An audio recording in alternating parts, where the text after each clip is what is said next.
बूढ़े आदमी ने इत्मीनान से बिस्मिल्लाह पढ़ी और हजाम की कुर्सी पर बाल कटवाने के लिए बैठ गया। बूढ़े के चेहरे पर मौजूद नरम मुस्कुराहट से हजाम को बातचीत का हौसला हुआ। हजाम ने कहा, दुनिया में बहुत से मज़ाहिब खुदा को मानते हैं, लेकिन मैं खुदा के वजूद को नहीं मानता। मुसलमान बूढ़े ने पूछा, क्यों नहीं मानते?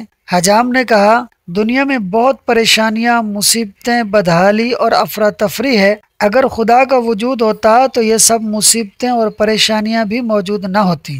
बूढ़े ने मुस्कुराते हुए कहा, मैं भी इस दुनिया में हजाम के वजूद को नहीं मानता। हजाम ने परेशान होकर पूछा, क्या मतलब? मैं आपकी बात नहीं समझा। बूढ़े ने हजाम की दुकान से बाहर गुजरते एक गंदे और लंबे बालों वाले शख्स की तरफ इशारा करके कहा, क्या तुम इस शख्स के लंबे और गंदे बाल देख रहे हो? हजाम ने कहा, जी हाँ, लेकिन इसका मेरी बात से क्या ताल्लुक? बूढ़े ने नरम लहजे में कहा, अगर हजाम होते तो लंबे और गंदे बालों वाले लोग भी ना होते। हजाम ने कहा, हम मौजूद हैं, लेकिन ऐसे लोग हमारे पास नहीं आते। बूढ़े ने मुस्कुराते हुए कहा, बिल्कुल, खुदा भी मौजूद है, लेकिन लोग हिदायत के लिए खुदा की तरफ रुजू नहीं करते। सुभान अल्लाह, क्या खूबसूरत जवाब दिया इस बुजुर्ग ने। दोस्तों, इसे कहते हैं हिकमत और दानाई से सामने वाले की बात का जवाब देना। अल्लाह पाक हमें भी ऐसी हिकमत और दानाई अता फरमाए, आमीन। दोस्तों, वीडियो अच्छी लगी हो तो फास्ट सुनो यूट्यूब चैनल को सब्सक्राइब कर लें।